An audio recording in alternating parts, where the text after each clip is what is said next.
Alright everyone, it's your friend Andy, and we've got favorite bands A to Z. We're finally on Y.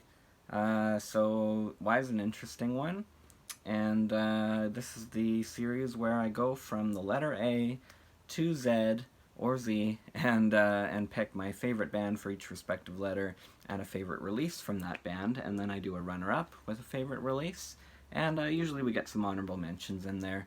Except for X, we only had one, but I can always think of honorable mentions. So for Y, pretty much, and it's between this and the runner-up. Like, those two are really close, but it was kind of obvious for me who it was going to be. It was going to be Neil Young, definitely a hero of mine.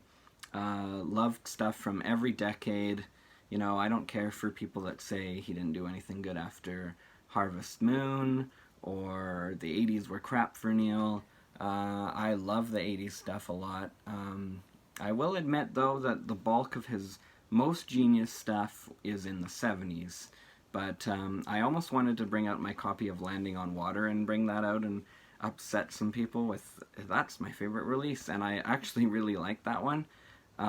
There's some weird production choices, but I find it a pretty fascinating record. But a lot of people go, that's his worst by far, or whatever. I think it's pretty cool. But ultimately I went with this one. And I could have gone with After the Gold Rush. That's a 5-star record as well. And this one's pretty devastating, so you're not gonna feel like listening to it all the time, I will admit. But when I finally got a copy of this, like, I was really happy. And this one flows really well, but yeah, it's quite devastating. I always love that cover, like Neil Young speaking out, kind of. He's got his finger in the air, kind of crooked. He's obviously saying something really interesting. He always says, "That's interesting." In his book, he's always saying, "That was an interesting altercation," or "interesting period." Yeah, Tonight's the Night, devastating work. But I could be holding up After the Gold Rush, because that's an amazing one too. And when I was a teenager, I liked On the Beach the best. Toy boat. Yeah, so a runner-up for this one is going to be, and you'll see with my Z release, which is also falling apart. I feel like I gotta upgrade. But yes, Close to the Edge, and just like Neil, I could be picking a different album here. I could be picking Tales from Topographic Ocean. But yeah, ultimately, especially because of side 1 has some of the best music you've ever heard in your life, at least in my opinion. But then, side B is probably just as good. But yeah, I always think of Close to the Edge, the title track with all its different sweeps in there. This is Yes at the height of their powers. And true, yes, the Yes album is good, definitely. But for me, it's this one, Bill Bruford, the band's at the height of their powers. Obviously, Topographic Ocean and stuff like Relayer, that's incredible too. That could be on the same plane as this for sure, but I definitely thought of this one first, so I picked that. It's so hard to pick favorites from your favorite bands or whatever. So glad I got to see them once. Like, it wasn't in their heyday. It was a year or two before Chris Squire passed away, unfortunately. But I'm so glad I got to see them with Chris Squire, because the band's still going, which is cool. But I think Chris was really the anchor. He was the only founding member that stayed the whole way up till 20. When did he pass away?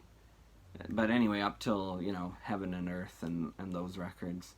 And yeah, he was exciting to see. Like, Steve Howe was too, but he was pretty shaky by the time I got to see the band. So yeah, just grateful I got to see the band at all. And they have a new record coming out, and it actually sounds pretty cool so far, so we'll see about that. Honorable mentions, I mean, Thom Yorke. I actually really love Thom Yorke's solo career. I love every LP. I think the first one was probably my least favorite, but man, it's got some good stuff on it, The Eraser.